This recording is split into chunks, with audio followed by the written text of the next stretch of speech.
ఓం నమ శివాయ.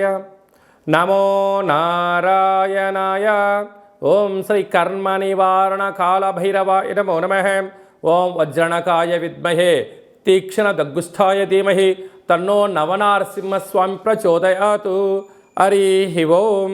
మా ఛానల్కి స్వాగతం. చూస్తున్న వీక్షకులకు ప్రేక్షకులకు ప్రియ కాళభైరవ భగవంతులకి స్వాగతం పలుకుతూ మమ్మల్ని ఎంతగానో ఆదరిస్తూ ఉండబడినటువంటి ప్రియ సోదరీమణులకు స్వాగతం పలుకుతూ సనాతన ధర్మ సంరక్షకులకు అలాగనే జ్యోతిష్య అభిమానులకు స్వాగతం పలుకుతూ 16/5/2024 నుండి 31/5/2024 వరకు పుట్టినటువంటి వారందరికీ కూడా ముందస్తుగా జన్మదిన శుభాకాంక్షలు. గతంలో వివాహం చేసుకున్న వారికి వివాహ వార్షికోత్సవ శుభాకాంక్షలు. మనకు వైశాఖ మాసం అనగానే పండగలకు కొదవలేనటువంటి మాసము కనుక అన్నవరంలో సత్యనారాయణ స్వామి యొక్క కళ్యాణము, స్వామివారిని స్మరించడం, ధ్యానించడం, వీలైతే ఇంట్లో మనము సంవత్సరానికి ఒక్కసారైనా శ్రీ రమా సహిత సత్యనారాయణ స్వామి వ్రతాన్ని ఆచరించుకోవడం వలన స్వామి యొక్క ఆశీస్సులు ఉంటాయి. అలాగనే మనకు వాసవి మాత అమ్మవారి యొక్క జయంతి, అమ్మను స్మరిస్తే అన్నీ మనకు ఉన్నట్లే అని చెప్పి గమనించాలి. అలాగనే మాసానాం వైశాఖ మాసం అంటారు. వైశాఖ మాస పూర్ణిమ తిథి యందున అరుణాచల స్వామివారి యొక్క గిరి పర్వత ప్రదక్షిణ చేసినట్లయితే సర్వము శుభప్రదమే అని చెప్పి గమనించాలి. ద్వాదశ రాశుల్లో గ్రహ గమనాలు ఒకసారి వీక్షింపచేద్దాం. మేషరాశిలో బుధుడు మరియు శుక్రుడు సంచార స్థితి, వృషభ రాశిలో రవి గురు సంచార స్థితి, కన్యరాశిలో కేతు సంచార స్థితి, కుంభరాశిలో శని భగవానుడు స్వక్షేత్ర సంచార స్థితి, మీనరాశిలో కుజరాహుల సంచార స్థితితో ద్వాదశ రాశుల్లో గ్రహ గమనాలు ఈ విధంగా ఉన్నాయి.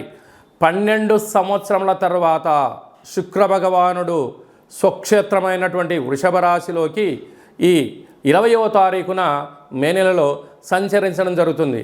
అక్కడ విశిష్టత ఏమిటయ్యనగా 12 సంవత్సరముల తర్వాత దేవగురు బృహస్పతి వృషభ రాశిలో సంచారం చేయడం, గురు శుక్రులు అక్కడే సంచారం చేయడం, అక్కడే రవితో కలిపి ప్రయాణం చేయడం అనేటువంటిది ఒక రకమైనటువంటి గ్రహ సంచార స్థితి అని చెప్పి గమనించాలి. తులారాశి వారికి 12 సంవత్సరాల తర్వాత వృషభ రాశిలో శుక్ర భగవానుడు రవి చేత మరియు గురువు చేత సంచారం చేయడం, ఎలాంటి విధి విధానాలు పాటించాలో ఈ వీడియోలో సవివరంగా సంపూర్ణంగా తెలుసుకుందాం. తులారాశిలో ఏ నక్షత్రాలు వస్తాయనగా చిత్తా నక్షత్రంలోని 3వ పాదం, 4వ పాదం, స్వాతి నక్షత్రంలోని 4 పాదాలు, విశాఖ నక్షత్రంలోని 1, 2, 3 పాదములు కలిపితే తులారాశి అవ్వడం జరుగుతుంది. చాలామందికి పుట్టినటువంటి కాల సమయంలో డేటా బర్త్లు లేనటువంటి కారణం వలన పేరు యొక్క మొదటి అక్షరాన్ని అనుసరిస్తూ రాశిని తెలుసుకునే ప్రయత్నం అవుతుంది. అవి ఏ అక్షరాలు ఒకసారి పరిశీలన చేద్దాం. రా, రీ, శ్రీ, రు, రే, రో, తా, తి, తు, తే అక్షరాల వారితో తులారాశి జాతకులే. తులారాశికి అధిపతి శుక్ర భగవానుడు. వీరికి విశేషంగా పంచమ స్థానంలో శని భగవానుడు స్వక్షేత్రకంగా సంచారం చేయడం వలన తల్లిదండ్రుల యొక్క ఆస్తిపాస్తులు, తరతరాల నుంచి వీళ్ళకి వచ్చేటువంటి జీతపత్యాలు కానీ, వారి యొక్క తండ్రి నుంచి సంక్రమించేటువంటి ఉద్యోగం కానీ, ధనం కానీ, స్థిరచరాస్తులు రావడానికి చాలా అవకాశంగా ఉన్నాయి.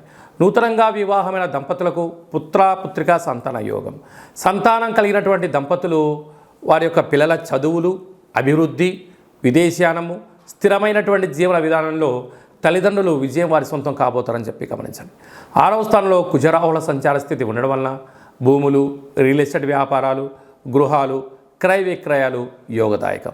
7వ స్థానంలో బుధ శుక్ర సంచార స్థితి ఉండడం వలన ప్రేమికుల మధ్య సయోధ్య, అన్నదమ్ముల మధ్య అన్యూన్యత, నూతనమైనటువంటి బంగారు ఆభరణాలు, విలాసవంతమైన వస్తువులు, కార్లు, తీర్థయాత్రలు, సంపూర్ణమైన ఆధ్యాత్మిక చింతనలో వీరి జీవితం ఆనందమయంగా ఉండే అవకాశాలు ఉన్నాయి.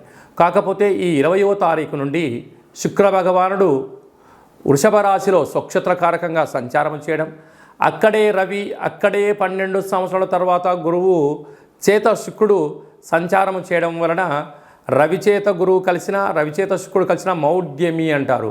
పోతే ఈ తులారాశికి అష్టమ స్థానం అనగా ఆయుస్థానంలో సంచారం చేయడం వలన వీరి జన్మ నక్షత్రం రోజున అష్టమి పూర్ణిమ తిథుల యందున దూరావాయు జల ప్రయాణాలు పెట్టుకోకపోవడం మంచిదిగా భావించగలగాలి. కనుక అనవసరమైన ఖర్చులు, నిందలు, అపనిందలు, మనోవేదన, అంతర్గతమైన వ్యవహారాలు, ఆరోగ్యం సహకరించకపోవడం, చిన్న చిన్న విషయాలకు గొడవలు, అనేక రకాల అష్టకష్టాలు పొంచి ఉంటున్నాయి.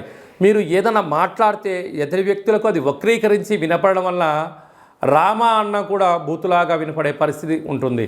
కనుక ఇలాంటి కాల సమయంలో మౌనంగా ఉండడం, ఫేస్బుక్లో కానీ వాట్సాప్లో కానీ ఎక్కడ కానీ మీరు కొంత కంటెంట్ చదివినా మౌనంగా ఉండడంతో ఫార్వర్డ్ చేసినట్లయితే ఎవడో చేసినటువంటి పాపానికి మీరు బలయ్యే పరిస్థితి చాలా అధికంగా ఉంటుంది. కనుక ఇలాంటి కాల సమయంలో ఎలాంటి విధి విధానం పాటించగలగాలి అన్నట్లయితే మీరు ఎంత బరువు అయితే ఉంటారో అంత బరువు కలిగినటువంటి పాలను కానీ, నీటిని కానీ, విభూతిని కానీ, కుదరకపోతే గోధుమలు కానీ తులాభారంగా చేసి మహాదేవుడికి అభిషేకం చేసుకొని పశుపక్షాదులకు దానం చేసినట్లయితే, గోమాతకు పశుగ్రాసాన్ని మీరు ఎంత బరువు అయితే ఉంటారో అంత దానాన్ని నమస్కరించి చేసినట్లయితే అష్ట కష్టాలను గోమాత స్వీకరించి అష్ట ఐశ్వర్యాలకు స్వాగతం పలిగేటువంటి జ్ఞానాన్ని మీకు అందజేయడం జరుగుతుంటుంది. సాఫ్ట్వేర్ ఉద్యోగస్తులు, హార్డ్వేర్ ఉద్యోగస్తులు, సినిమాల్లో పనిచేసేటువంటి వారు, వ్యాపారవేత్తలు, హార్డ్వేర్ రంగంలో ఉండబడిన వారు, యూట్యూబ్, వాట్సాప్, ఫేస్బుక్ నడిపించేటువంటి క్రియేటివిటీ రంగాల్లో వారికి చాలా అవకాశాలు రాబోతున్నాయి. దాన్ని జాగ్రత్తగా భద్రపరచుకోండి, అంతా మంచే కలుగుతుంది. మే నెలలో మనకు 16వ తారీఖు నుండి 31వ తారీఖు వరకు ముఖ్యమైనటువంటి పండుగల గురించి క్లుప్తంగా, సవివరంగా, సంపూర్ణంగా తెలుసుకుందాం. మనకు 16వ తారీఖున వైశాఖ మాస శుక్లపక్ష అష్టమి గురువారం మఖా నక్షత్ర సందర్భంగా, అలాగనే 23వ తారీఖున వైశాఖ మాస పూర్ణిమ సందర్భంగా 31/5/2024 వైశాఖ మాస బహుళపక్ష అనగా కృష్ణపక్ష అష్టమి శుక్రవారం శతభిష నక్షత్ర సందర్భంగా మనము కాళభైరవ స్వామిని స్మరించడం, ధ్యానించడం, కాళభైరవ స్వామికి ఒక ముడుపు కట్టడం, అలాగనే కూష్మాండ దీపాన్ని పెట్టుకోవడం, కాళభైరవ స్వామివారిని స్మరించడం మనకు యోగం అని చెప్పి గమనించాలి. కలియుగ కాలంలో కాలాన్ని శాసింపజేసే శక్తి కేవలం కాళభైరవ స్వామివారికే ఉంటుంది. కనుక కాలం మనకు అనుకూలించాలన్నా, అంటే విద్యార్థులు బాగా చదువుకొని పరీక్ష రాసి ఉత్తీర్ణత సాధించాలనుకున్నా, బాగా చదివినటువంటి స్టూడెంట్స్కు మంచి ఉద్యోగం రావాలనుకున్నా, వివాహం కావాలనుకున్నా, సత్సంతాన సౌభాగ్య స్థితి కావాలనుకున్నా, వృత్తి, ఉద్యోగ, విదేశీయాల, రాజకీయ, వ్యాపార రంగ సేవా కార్యక్రమాల్లో చురుకుగా పాల్గొనడం, విజయాన్ని సాధించగలగాలి అన్నట్లయితే కళౌ కాళభైరవ అంటారు.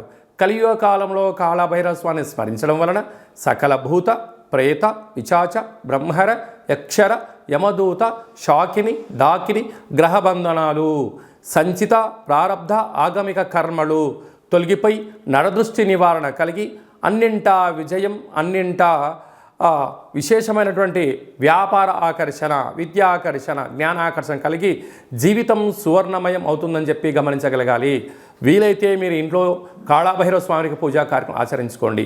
కుదరలేదు, మన యొక్క దేవాలయంలో 4 మంగళవారాలు, 4 శనివారాలు, శుద్ధాష్టమి, పూర్ణిమ, బహుళాష్టమి సందర్భంగా ఒక్కొక్క నెలలో ఒక్కొక్క కాళభైరవ స్వామి వారు ఉంటారు. కాళభైరవ స్వామి వారి యొక్క పూజ, కాళభైరవ స్వామి యొక్క సౌభాగ్య ముడుపు, కాళభైరవ స్వామికి కూష్మాండ దీపము, హోమ కార్యక్రమాలు చేయించి ఆసక్తి గలవారు ఈ కింద సంప్రదించినట్లయితే మీకు ప్రత్యేకంగా వాట్సాప్ కాల్ ద్వారా, వీడియో కాల్ ద్వారా పూజ చేయించి స్వామి యొక్క ప్రసాదాన్ని మీకు అందజేయడం జరుగుతుంది. ఆసక్తి గలవారు ఈ కింద సంప్రదించి మీ గోత్రనామాలను నమోదు చేసుకోగలరు. ఇంకనూ మనం విజయం సాధించగలగాలి అన్నట్లయితే కాళభైరవ స్వామి వారి యొక్క పాత్ర ఇది స్వర్ణాకర్షణ కాళభైరవ అక్షయ పాత్ర అంటారు. అక్షయం అనగా నశించబడనటువంటిది. ఇందులో రాసులు 12 ఎలా ఉంటాయో 12 రాసులను ఇందులో అచ్చు వేయడం జరుగుతుంది అని చెప్పి గమనించాలి. కనుక ఈ యొక్క పాత్ర యొక్క విశిష్టత ఏమిటనగా శబ్ద తరంగాల ద్వారా ఓంకార శబ్దం రావడము, ఈ శబ్దం ఇంట్లో ప్రసరించడం వలన సకల దుష్టగ్రహాలు వెళ్ళిపోవడము, మానవుని శరీరంలో ఉండబడినటువంటి షట్చక్రాలు వికసింపజేయడము, తను ఏదైతే అనుకుంటాడో దాంట్లో విజయం సాధించడం జరుగుతుందని చెప్పి గమనించగలగాలి. గృహంలో నివసిస్తున్నటువంటి జ్యేష్ఠాదేవి ఈ శబ్ద త్వరితకి బయటికి వెళ్ళిపోయి గ్రామ, రాష్ట్ర, దేశ, ప్రపంచ స్థాయిలో సంచరిస్తూ ఉండబడినటువంటి ధనలక్ష్మీదేవి అమ్మవారు గృహంలోకి స్వాగతం పలుకుతుందని చెప్పి గమనించాలి. ఈ పాత్రను ఎలా ఉపయోగించాలో ఒకసారి గమనిద్దాం. ఓం కాళభైరవాయ నమః. హరి ఓం.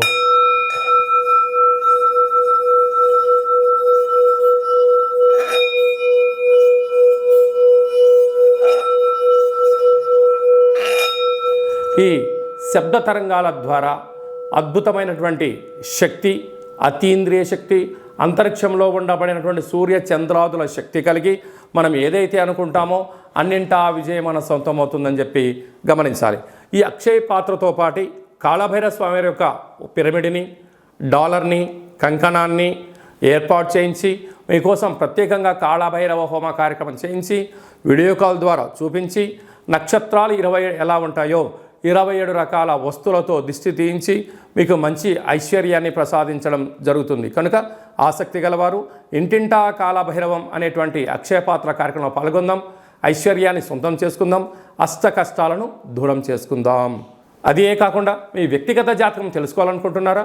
మీ పేరు, పుట్టినటువంటి తేదీ, నెల, సంవత్సరం, సమయం మీరు రాసి పంపించినట్లయితే 100 సంవత్సరాల జాతకాన్ని వ్రాసి పంపించి మీరు పుట్టినప్పుడు గ్రహ గమనాలు ఎలా ఉన్నాయి, ప్రస్తుతం ఎలా ఉంటున్నాయి, రాబోయే కాలంలో ఎలా ఉండబోతున్నాయో సవివరంగా సంపూర్ణంగా తెలియజేయడం జరుగుతుంది.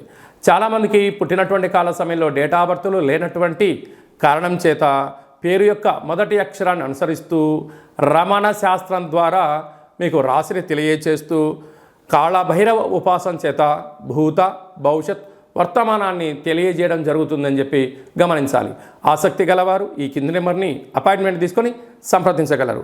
అలాగా మీకు పుట్టినటువంటి పిల్లలకు మాసంలో ఏ మాసంలో పుడితే ఎలాంటి పేర్లు పెట్టుకోవాలి, ఆ యొక్క నక్షత్రంలో ఉన్న ఆధ్యాత్మికమైనటువంటి పేర్లను సూచించడం జరుగుతుంది.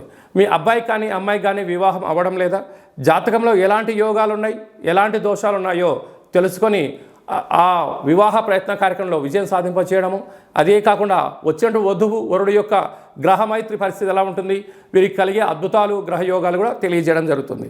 గతంలో వివాహమైన దంపతులు తరచుగా గొడవపడడం కానీ ఇబ్బందులు పడుతున్నట్లయితే ఆ స్వల్పమైనటువంటి కాళభైరవ ఉపాసన చేత పేరులో స్వల్పమైనటువంటి మార్పు చేయడం వల్ల శ్రీ పార్వతీ పరమేశ్వరులు ఎలా కలిసి ఉంటారో అలా విధంగా మీకు ఆధ్యాత్మిక సలహాలు, సూచనలు కూడా ఇవ్వడం జరుగుతుంటుంది. అలాగే చాలామందికి కాళభైరవ స్వామి వారి యొక్క పూజ ఎలా చేసుకోవాలి, కాళభైరవ మంత్ర ఉపాసన ఎలా చేయాలో అనుకుంటున్న వారందరికీ కూడా మన యొక్క దేవాలయంలో కాళభైరవ ఉపాసన మీకు ఇస్తూ, సాధన చేయిస్తూ, కష్టాలను దూరం చేయిస్తూ, ఐశ్వర్యం దగ్గర చేసే ప్రయత్నం జరుగుతుంది. కనుక మనమందరం కూడా కాళభైరవ స్వామిని స్మరిద్దాం, కష్టాన్ని దూరంగా చేసుకుందాం, ఐశ్వర్యానికి స్వాగతం పలుకుదాం. అందరిపైనను వైశాఖ మాసంలో శ్రీ రమా సహిత సత్యనారాయణ స్వామి యొక్క ఆశీస్సులు, వాసవీమాత అమ్మవారి యొక్క జయంతి ఆశీస్సులు, వైశాఖ మాస పూర్ణిమ ఆశీస్సులు, లక్ష్మీ నరసింహస్వామి యొక్క జయంతి ఆశీస్సులు ఉండాలని కోరుకుంటూ ఆశీర్వచనం. ఓం శతమానం భవతి శతాయు పురుష సతేంద్రియ ఆయుష్యేవేంద్రియే ప్రతిష్టతి ధనం ధాన్యం బహుపుత్రలాభం శత సంవత్సరం దీర్ఘమాయు. సర్వే జనా సుఖినో భవంతు, లోకా సమస్తా సుఖినో భవంతు. సర్వం శివార్పణమస్తు. ఈ వీడియో మీకు నచ్చినట్టయితే లైక్ చేయండి, షేర్ చేయండి, మా ఛానల్ని సబ్స్క్రైబ్ చేసుకోండి. మేము చేస్తున్న వీడియోలు మీకు ముందస్తుగా నోటిఫికేషన్ రావాలి అన్నట్టయితే పైన గంట సీమలు ప్రెస్ చేసి ఆల్ అనే బటన్ కూడా ప్రెస్ చేయండి. ఇంకా నువ్వు స్వామివారి యొక్క ఆశీస్సులు పొందగలగాలి అన్నట్లయితే మీరు ఎవరి క్షేమాన్ని అయితే కోరుకుంటున్నారో, లేక మీ క్షేమాన్ని ఎవరైతే కోరుకుంటున్నారో వారికి కూడా ఈ వీడియోను ఫార్వర్డ్ చేసి భగవంతుడి యొక్క ఆశీస్సులు పొందగలరు, హిందూ ధర్మాన్ని కాపాడగలరు.